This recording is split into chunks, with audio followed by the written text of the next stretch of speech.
জয় নিতাই, জয় গৌর।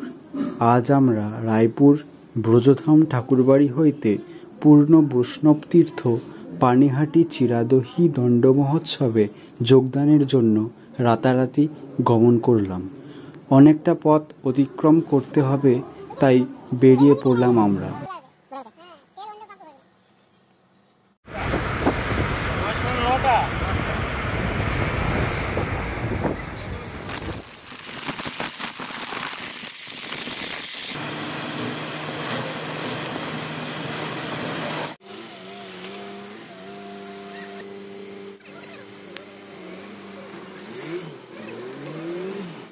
রাত্রি পেরিয়ে ভোরের আলো ফুটতে শুরু হলো হরিনাম সংকীর্তন।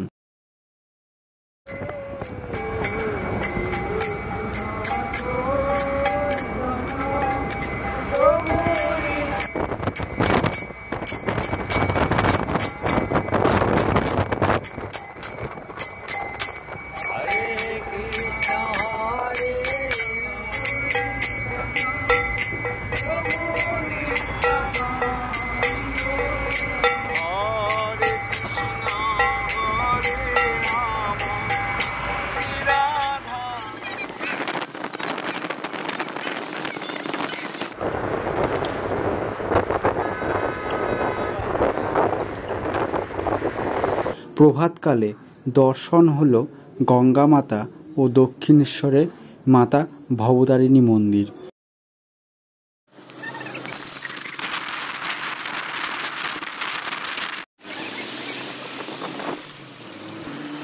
অবশেষে আমরা পানিহাটি পৌঁছলাম। পানিহাটি চিরাদহী উৎসব গৌড়ীয় বৈষ্ণব সম্প্রদায়ের অনুসারীদের কাছে এক অনন্য আনন্দঘন উৎসব।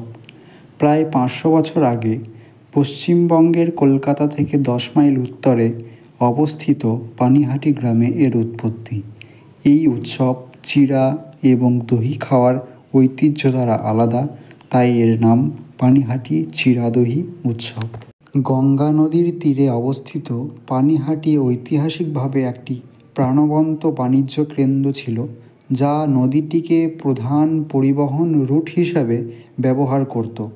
পূর্ব বাংলার যশোর থেকে পেনেটি নামে এক উল্লেখযোগ্য জাতের চাল পানিহাটিতে আমদানি করা হতো, যা সম্ভবত এই গ্রামের নামকরণ করেছিল। মূলত বৌদ্ধতান্ত্রিক এবং কাপালিকদের কেন্দ্রস্থল, পানিহাটি ষোড়শ শতাব্দীতে শ্রী চৈতন্য মহাপ্রভুর সময় গৌড়ীয় বৈষ্ণবদের একটি প্রধান কেন্দ্রে পরিণত হয়েছিল।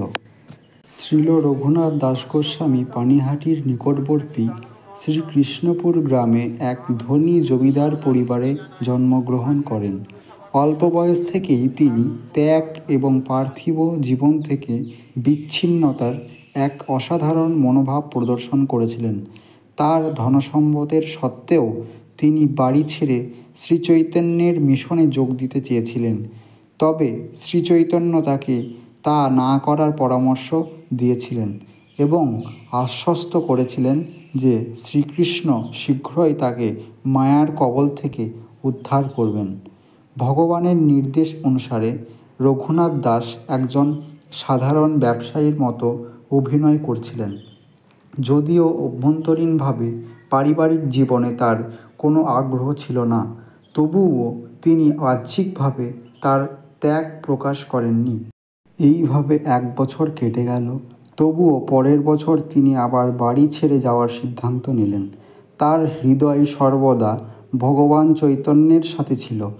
এক রাতে তিনি উঠে চলে গেলেন। তার পিতা গোবর্ধন মজুমদার তাকে এক দূরবর্তী স্থানে ধরে ফিরিয়ে আনলেন। এটি প্রায় নিত্যানন্দের ব্যাপার হয়ে দাঁড়ালো। একদিন রঘুনাথ দাস খবর পান যে শ্রী নিত্যানন্দ প্রভু পানিহাটিতে এসেছেন।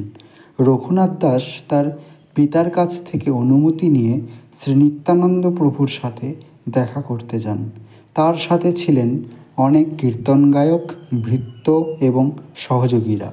পানিহাটিতে রঘুনাথ দাস ভগবান শ্রী নিত্যানন্দকে গঙ্গা নদীর তীরে একটি বটবৃক্ষের নিচে একটি পাথরের উপর বসে থাকতে দেখেন। যেখানে তিনি অসংখ্য ভক্তের দ্বারা পরিবেষ্টিত ছিলেন। তার তেজ এবং প্রভাবে মুগ্ধ হয়ে রঘুনাথ দাস তার নম্রতার কারণে ভগবানের কাছে যেতে দ্বিধা করেন এবং দূর থেকে প্রণাম করেন। তবে কিছু ভক্ত তাকে লক্ষ্য করে নিত্যানন্দ প্রভুকে জানান। নিত্যানন্দ প্রভু রঘুনাথ দাসকে ডাকলেন এবং কৌতুকপূর্ণভাবে তাকে চোরের মতো লুকিয়ে থাকার অভিযোগ করলেন। তিনি বললেন, রঘুনাথ দাস, তুমি চোরের মতো লুকিয়ে আছো, এখানে এসো, আজ আমি তোমাকে শাস্তি দেব। তারপর তিনি জোর করে রঘুনাথ দাসকে ধরে ফেললেন। তার মাথায় পদযুগল রেখে তাকে আশীর্বাদ করলেন এবং শাস্তি হিসাবে তার সমস্ত সহযোগী চিড়ে ও দই খাওয়ানোর নির্দেশ দিলেন। নিত্যানন্দের আদেশ শুনে রঘুনাথ দাস অত্যন্ত খুশি হলেন। তিনি তৎক্ষণাৎ তার লোকেদের গ্রামে পাঠালেন সকল ধরনের খাবার কিনতে। তিনি দুধ, চিড়ে, দই, মিষ্টি, কলা, চিনি এবং অন্যান্য জিনিসপত্র নিয়ে এসেছিলেন। এই জাঁকজমকপূর্ণ উদযাপনের খবরে বিপুল সংখ্যক ভক্তের সমাগম ঘটে।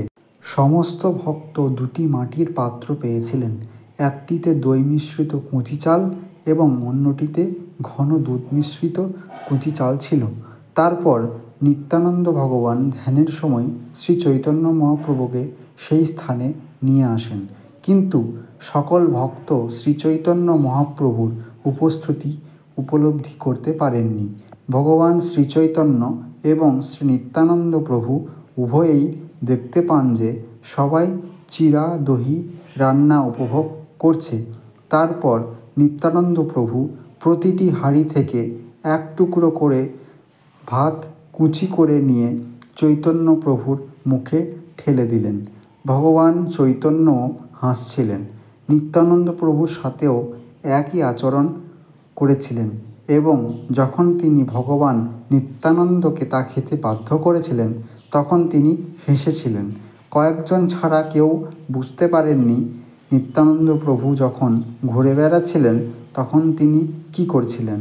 তারপর শ্রী চৈতন্য মহাপ্রভু এবং শ্রী নিত্যানন্দ প্রভু দুজনেই বসে একসাথে ভাত কুচি খেয়েছিলেন।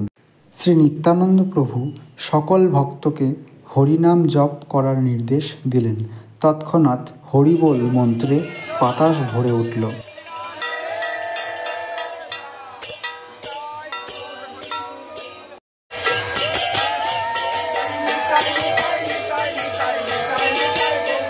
ভক্তরা যখন ভাত কুচি করে উপভোগ করলেন এবং যমুনার তীরে কৃষ্ণ ও বলরাম তাদের সঙ্গী গোপালদের সাথে কিভাবে ভোজন করেছিলেন সে সম্পর্কে স্মৃতিচারণ করলেন।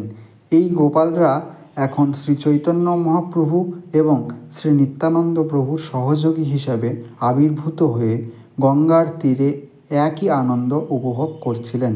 তারা পরমানন্দে প্রেমে মগ্ন হয়ে পড়েছিলেন। এরপর শ্রী নিত্যানন্দ প্রভু রঘুনাথ দাসকে তার পাত্রে থাকা খাবার দিলেন, যা সমস্ত ভক্তদের মধ্যে বিতরণ করা হয়েছিল। পরের দিন সকালে রঘুনাথ দাস একই স্থানে শ্রী নিত্যানন্দ প্রভুর পূজা করেন এবং শ্রী চৈতন্য মহাপ্রভুর আশ্রয় লাভের জন্য তার করুণা ভিক্ষা করেন। ভগবান নিত্যানন্দ সমস্ত ভক্তদের রঘুনাথ দাসকে আশীর্বাদ করার নির্দেশ দেন এবং তারপর রঘুনাথ দাসের মাথায় তার শ্রীপাদপদ্ম যুগল স্থাপন করেন। তাকে আশ্বস্ত করেন যে তিনি শীঘ্রই কোনো বাধা ছাড়াই চৈতন্য মহাপ্রভুর একজন গোপন সহযোগী হয়ে উঠবেন।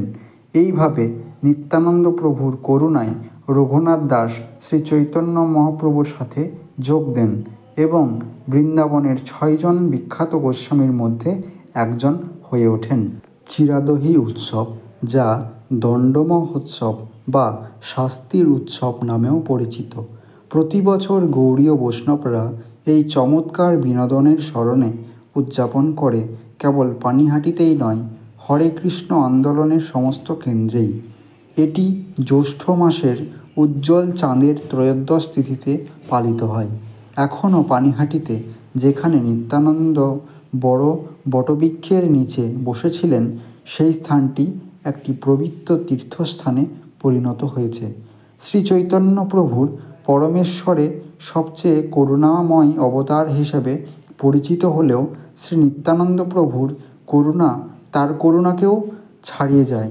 নিত্যানন্দ প্রভুর নির্দেশ অনুসরণ করে কৃষ্ণের পবিত্র নাম জপ করে, কৃষ্ণ প্রসাদ গ্রহণ করে এবং ভক্তদের সাথে মেলামেশা করে। কেউ কেউ তার আশীর্বাদ পেতে পারে এবং শ্রীচৈতন্য মহাপ্রভুর আশ্রয় লাভ করতে পারে, ঠিক যেমন রঘুনাথ দাস গোস্বামী পেয়েছিলেন। পরিশেষে এটি সর্বোচ্চ আশীর্বাদের দিকে পরিচালিত করে, কৃষ্ণপ্রেম বা ভগবানের প্রতি প্রেম।